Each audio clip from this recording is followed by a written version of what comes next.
دنیا میں کامیابیوں، کامرانی، عزت و عافیت و قلبی روحانی سکون کی آرزو مند رہیں اور اخروی زندگی کی بھلائی چاہتی ہیں تو شریعت اسلامی کی پاسداری کریں اور احکام الہی کے پابند رہیں۔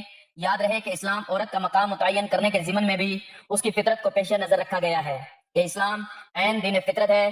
اس نے مرد عورت دونوں کو یکساں حقوق دیے ہیں، بلکہ عورت کو تو ماں کے روپ میں ہر رشتے پر فوقیت ادا کی ہے۔ اگر دونوں مرد و زن کا دائرہ کار الگ الگ ہے اور اس حوالے سے آج کی عورت کو سنجیدگی سے پوچھنے سمجھنے کی ضرورت ہے کہ اللہ پاک نے اسے نسلوں کی آبیاری جیسا انتہائی اہم کام سونپا ہے، تو اس کے ایک غلط قدم اور رویہ پوری ایک نسل تباہ کرنے کا باعث بن سکتا ہے۔ آج کل عورت کی آزادی کے نام پر جو کچھ ہو رہا ہے، جو زہر اس کے ذہن میں انڈیلا جا رہا ہے، وہ اس کی دنیا و آخرت تباہ کر سکتا ہے۔ تو بہنوں یاد رکھو، اس کائنات میں مرد و زن دونوں کو الگ الگ ذمہ داریاں دی گئی ہیں۔ ایسی کون سی آزادی ہے جو ہمارے دین میں خواتین کو حاصل نہیں؟ یہ دین فطرت ہے، تو اس میں ایسا کچھ ہو ہی نہیں سکتا جو فطرت کے خلاف ہو۔ خدارا اپنی ذمہ داریاں سمجھیں اور راہ حق پر چلیں کہ اگر غلط راستے پر چلتے چلتے ہی موت آ گئی تو اب بھی زندگی بھی تباہ و برباد ہو جائے گی۔ جو لوگ آزادی کے نام پر آپ کو اللہ کے راستے سے بھٹکا رہے ہیں، ان کی سازشوں کو سمجھیں، پہچانیں اور ان کا اعلی کار بننے سے گریز کریں کہ اسی میں دنیا و آخرت کی بھلائی و کامیابی ہے۔ محترم ناظرین، اب چلتے ہیں وظیفے کی جانب۔ تو ناظرین، قرآن کی یہ سورت اخلاص ہے۔ قل هو اللہ احد اللہ الصمد لم یلد ولم یولد ولم یکن لہ کفوا احد۔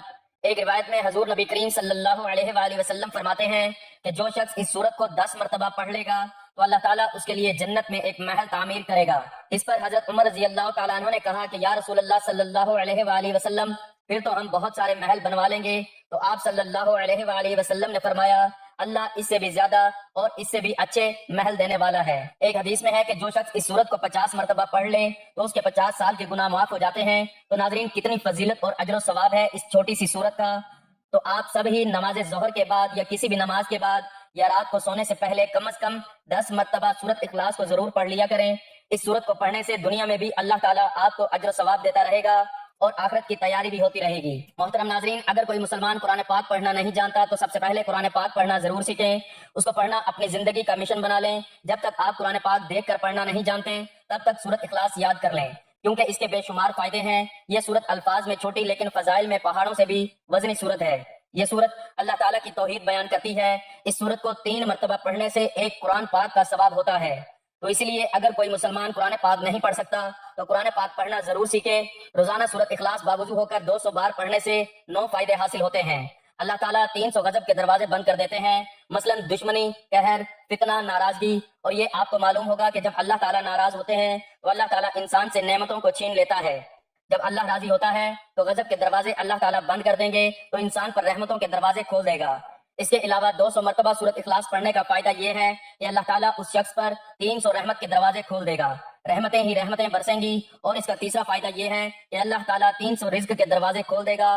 آج کل ہر شخص روزی کی پریشانی، رزق کی پریشانی، نوکری کی پریشانی میں مبتلا ہے، اس لیے روزانہ 200 مرتبہ سورت اخلاص باوضو ہو کر پڑھیں۔ اللہ تعالیٰ غیب سے رزق کا انتظام فرمائے گا، ہمیں پتہ بھی نہیں چلے گا اللہ تعالیٰ کہاں سے رزق عطا کر رہا ہے اور کہاں سے اللہ رزق کی بارش برسا رہا ہے۔ اور اس کا چوتھا فائدہ یہ ہے کہ اللہ پاک اپنے علم سے آپ کو علم دیں گے، صبر اور سمجھ بھی دیں گے۔ اس لیے جو طالب علم ہے، استاد ہیں، ان کے لیے یہ وظیفہ بہت ہی زبردست ہے۔ اور اس کا 5واں فائدہ یہ ہے کہ 66 مرتبہ قرآن پاک پڑھنے کا ثواب ملے گا۔ اور اس کا 6واں فائدہ یہ ہے کہ 50 سال کے گناہ معاف فرما دیں گے۔ اور 7واں فائدہ یہ ہے کہ اللہ پاک جنت میں بنگلے عطا فرمائیں گے اور ہر بنگلے کے 70,000 دروازے ہوں گے۔ دوستو، یہ بہت ہی مختصر سا وظیفہ ہے، اس کو ضرور کریں۔ اور 8واں اس کا فائدہ یہ ہے کہ 2000 نفل پڑھنے کا فائدہ ہوگا۔ اور 9واں فائدہ یہ ہے کہ جب بھی مرے گا جنازے میں 1 کروڑ فرشتے شمولیت کریں گے انشاءاللہ۔ دوستو، یہ وہ وظائف ہیں جو ہم تک پہنچے ہیں، ہم نے آزمائے۔ ابھی بہت سارے فوائد ایسے ہیں جو ابھی تک پوشیدہ ہیں، صرف اللہ کی ہی ذات جانتی ہے۔ تو اس لیے اس وظیفے کو ضرور اپنائیے۔ ناظرین کرام، میری حقیر سمجھ میں آج تک یہ بات نہیں آ سکی کہ موجودہ کھوٹی اور جھوٹی، عارضی اور بے معنی دنیا اور زندگی میں انسان ہر لمحہ سرگرماتے روانی سے روح گردان کیا کچھ کرتا پھر رہا ہے، کیوں کرتا پھر رہا ہے، اور کب تک اپنے مقصد حیات کو بھول کر دوسرے چکر لگا رہا ہے۔ لگتا ہے وہ یہ بھول چکا ہے کہ اس دنیا میں وہ آب حیات پی کر زندہ نہیں ہے۔ اس نے کچھ بھی کرنا ہے اور اپنے پل پل کا حساب بڑے اور کڑے دن کے مالک کو ضرور دینا ہے۔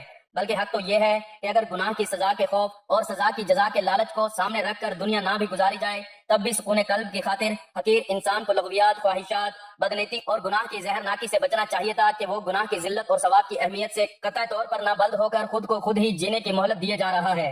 جنت دوزخ اور جزا و سزا کو محض نظریہ بے معنی الفاظ سمجھ رہا ہے۔ یہ اس کے پاگل پن کے حتمی انتہا نہیں تو اور کیا ہے۔ کتنی عجیب بات ہے، رات کو گناہ اور عبادت دونوں کے لیے یکساں طور پر موضوع سمجھا جاتا ہے۔